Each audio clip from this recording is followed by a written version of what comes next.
thing would be, you know, like site awareness.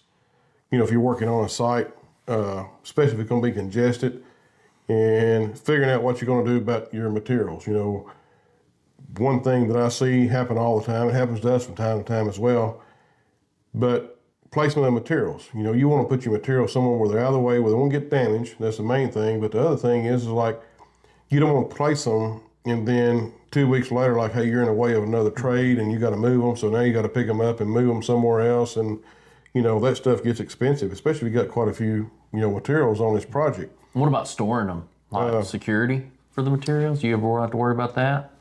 Not very often. I mean, if we got stuff like electricians and stuff, they would, you know, but if you got anything copper related, you know, something that's that can be turned over pretty quick, yeah, you got to worry about that stuff. But most of our stuff are bigger materials, you know, like a 800 to 1,500 pound piece of pipe, you know, so nobody's going to pick it up and throw it in the bed of the truck, you know.